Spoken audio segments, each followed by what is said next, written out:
I'm Tracy Baxter with today's Record Newswatch. It was a nightmare situation on the Tappan Zee bridge overnight. A fatal multi-vehicle crash caused by the driver of an SUV going in the wrong direction.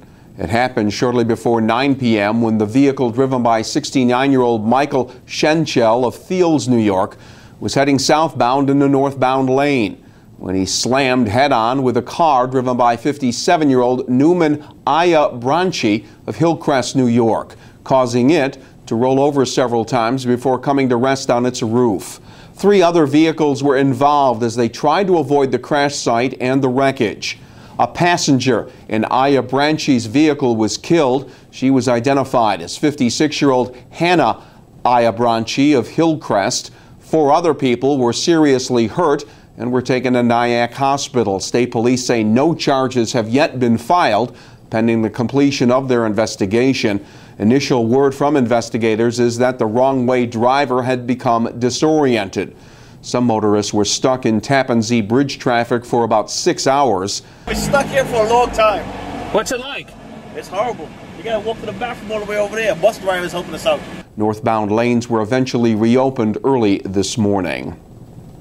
Burned out residents from New Windsor Gardens apartments were returning to their homes today to salvage what belongings they could amid the fire, smoke, and water damage left in the wake of the Monday afternoon blaze that ripped through a 4-family unit of the 2-story apartment complex. Investigators believe the fire started from food being cooked in a second-floor apartment kitchen.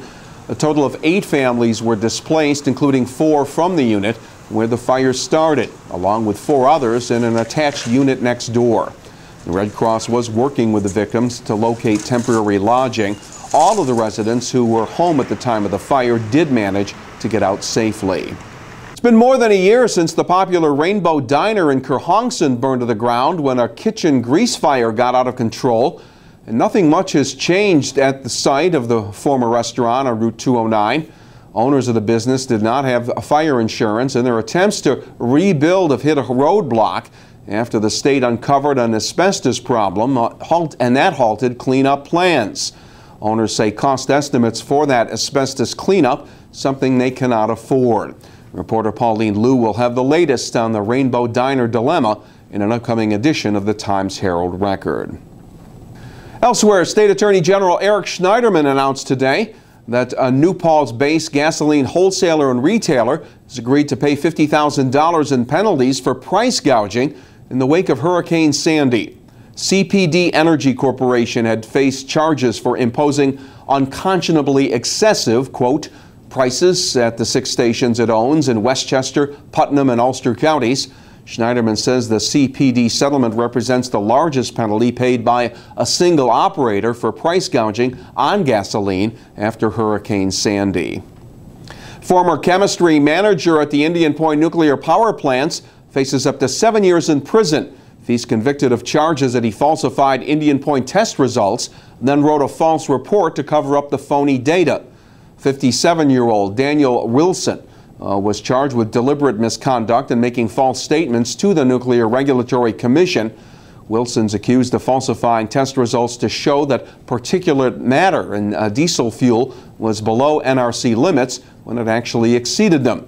Wilson reportedly told investigators he fabricated the test results so Indian Point would not have to shut down. Port Jervis is getting federal help for a complete upgrade of the city's water system. Port Jervis has been awarded a $3.6 million low-interest federal loan for a project that city officials say will improve water quality and increase water production capacity from 1.3 million gallons per day to 3 million gallons.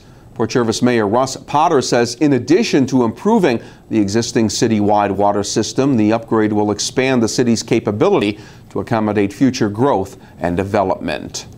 And a local landmark will be getting some badly needed attention. The Palisades Interstate Park Commission has hired an architectural firm to help restore the Tower of Victory Monument at Washington's headquarters in Newburgh. The stone tower was built in 1883 to mark the centennial of the end of the Revolutionary War. Easton Architects of Manhattan will be getting estimates for plans to restore the tower to its original appearance. The Palisades Park Conservancy has raised roughly half of the $1.5 million in donations it's hoping to gather in its fundraising campaign for the restoration. Looks like pretty nice July weather ahead, although we cannot rule out the possibility of a passing thunderstorm in some locations over the next couple of days. Thursday will be partly cloudy with the highs in the low 80s. Friday will be mostly sunny with temperatures getting up around 80 degrees. Stay informed by starting your day with the Times-Herald Record, and wherever news breaks, you will find it here at Record Online. For Record Newswatch, I'm Tracy Baxter.